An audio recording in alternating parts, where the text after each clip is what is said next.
வாங்க அபூர்வாஸ் விருந்துக்கு. நீங்கள் எப்பவும் செய்கிற கோதுமை தோசை இந்த மாதிரி ஒரு நாள் ட்ரை பண்ணி பாருங்கள். கோதுமை தோசை பிடிக்காதவங்க சாப்பிடுவாங்க. அது கூடவே அதுக்கு போகிறதுமா தக்காளி சட்னி, இது ரெண்டு தான் நம்ம இன்றைக்கி எப்படி பண்ணுறதுன்னு பார்க்க போகிறோம். வாங்க இப்போ சுவையான கோதுமை தோசையும் தக்காளி சட்னியும் எப்படி பண்ணலான்றதை பார்க்கலாம். இப்போ ஒரு மிக்சிங் பவுல் வச்சுட்டு அதில் இந்த கப்பால் நான் 1 கப் அளவுக்கு கோதுமை மாவு சேர்த்துக்கிறேன். நீங்கள் உங்கள் தேவைக்கு தகுந்த மாதிரி எடுத்துக்கலாம். எந்த அளவால் எடுக்கிறீங்களோ ஒரே அளவால் இழந்துக்கோங்க. அதே கப்பால் 1/2 கப் அளவுக்கு பச்சரிசி மாவு சேர்த்துட்டு இந்த மாவுக்கு தேவையான அளவுக்கு உப்பையும் சேர்த்துட்டு கொஞ்சம் கொஞ்சமாக தண்ணி சேர்த்து கட்டிகள் இல்லாமல் தோசை மாவை பார்த்துக்கு கரைச்சிக்கோங்க. தண்ணியோடு சேர்த்துடாதீங்க. இப்போ பார்த்தா கட்டிகள் எல்லாம் நல்லா கரைச்சிட்டு விஸ்கு வச்சு நீங்கள் கரைக்கும் போது உங்களுக்கு கொஞ்சம் கூட கட்டி பிடிச்சி வராது. இப்போ பார்த்தீங்கன்னா நல்லா கரைஞ்சி வந்துருச்சு பாருங்கள். நீங்கள் மாவு கரைக்கும் போது இந்த பதத்தில் இருக்கிற மாதிரி கரைச்சிக்கோங்க. இப்போ இந்த மாவு அப்படியே இருக்கட்டும். இண்டாலியம் கடாய், இண்டாலியத்தில் சப்பாத்தி உருட்டுற மனை, இடி உரல், தோசைக்கல், பொடி உள்ளது பொடி இல்லாதது எல்லாமே நம்ம சேல் பண்ணிகிட்டு இருந்தோம். இப்போ பார்த்தீங்கன்னா அது கூடவே நம்ம ட்ரை ப்ளையில் ஸ்டெயின்லெஸ் ஸ்டீல் ட்ரை ப்ளை கடாயுமே நம்ம சேலுக்கு எடுத்துகிட்டு வந்திருக்கோம். இதுவுமே கொண்டு வந்திருக்கோம். இதை பார்த்தீங்கன்னா நல்லா ஆன்லைனில் விட நம்ம கம்மி விலையில் தான் கொடுக்குறோம். நல்ல குவாலிட்டியான இருக்கும்.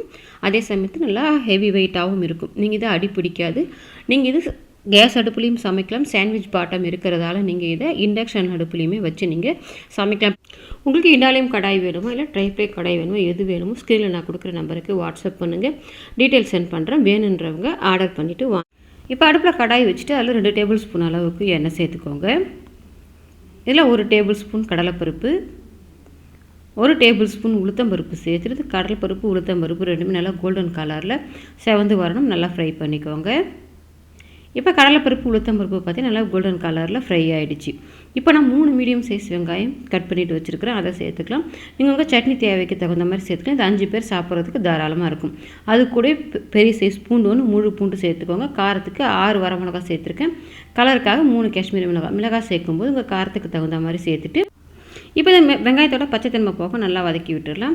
இப்போ பார்த்தீங்கன்னா வெங்காயத்தோட பச்சைத்தன்மை போயிட்டு லேசாக நேரம் மாறி வதக்கி வந்துருச்சு. இந்த ஸ்டேஜில் ஒரு பெரிய சைஸ் தக்காளி ஒன்று பொடியை கட் பண்ணிவிட்டு வச்சுருக்கேன். அதை சேர்த்துட்டு அது கூட சின்னதாக ஒரு கோலி குண்டு சைஸில் புளி சேர்த்துக்கோங்க. புளி அதிகமாக சேர்த்து ரொம்ப புளிப்படிவு இந்த அளவுக்கு சேர்த்தா சரியாக இருக்கும். அது கூடவே ஃப்ரெஷ்ஷாக ஒரு கொத்து கருவேப்பிலையும் சேர்த்துட்டு இந்த தக்காளி நல்லா குழஞ்சி வர்ற அளவுக்கு வதக்கிக்கோங்க. இப்போ பார்த்தா நல்லா குழஞ்சி வதங்கி வந்துருச்சு பாருங்கள்.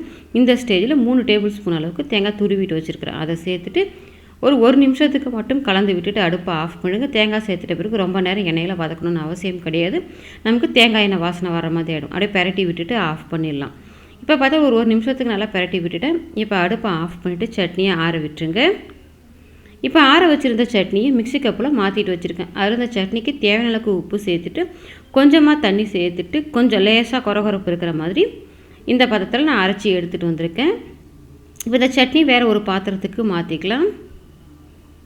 இப்போ சட்னி வேறு ஒரு பாத்திரத்துக்கு மாற்றிட்டு மிக்ஸி கப் அரைச்சிட்டு கொஞ்சமாக தண்ணி சேர்த்துக்கோங்க. இந்த சட்னி கொஞ்சம் கெட்டியாக இருந்துச்சுன்னா நல்லாயிருக்கும். இப்போ சட்னி கலக்கிக்கலாம். இப்போ சட்னி கலந்து பார்த்தீங்கன்னா தெரியும் உங்களுக்கு. இந்த அளவுக்கு கன்சிஸ்டன்சி இருக்கிற மாதிரி பார்த்துக்கோங்க. ரொம்ப தண்ணியை சேர்த்துன்னு டேஸ்ட் அந்த அளவுக்கு இருக்காது. நீங்கள் இன்னும் கெட்டியாக வச்சுக்கிட்டாலும் வச்சுக்கலாம். இந்த அளவுக்கு இருக்கிற மாதிரி பார்த்துக்கோங்க. நம்ம வழக்கமாக சட்னி தாளிக்கிறவங்க தான் கடுகு உளுத்தம்பருப்பு கருவேப்பிலை சேர்த்துட்டு கொஞ்சமாக பெருங்காயத்தூள் சேர்த்து தாளிச்சிருக்கேன் வாசனைக்காக. இப்போ இதை கலந்து விட்டுக்கலாம். நமக்கு நல்ல சுவையான ஹோட்டல் ஸ்டைல் தக்காளி சட்னி ரெடி. ஒரு மிக்சிங் பவுலில் 2 முட்டை உடச்சி ஊற்றி வச்சுருக்கேன்.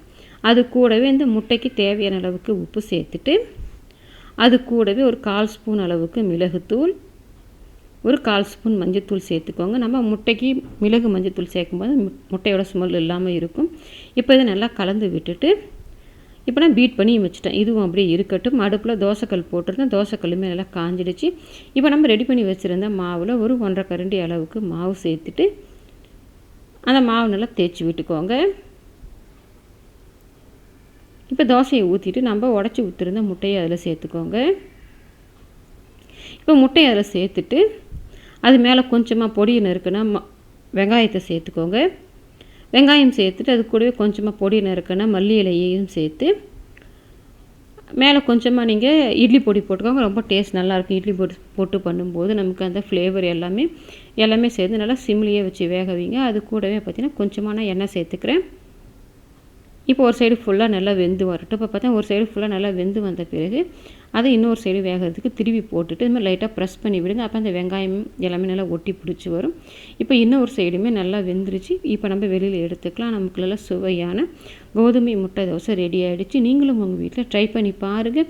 ட்ரை பண்ணி பார்த்துட்டு எப்படி வந்ததுன்றதை கமெண்ட் செக்ஷனில் சொல்லுங்கள். லைக் பண்ணுங்கள், ஷேர் பண்ணுங்கள். அபூர்வாஸ் விருந்துக்கு சப்ஸ்கிரைப் பண்ணுங்கள்.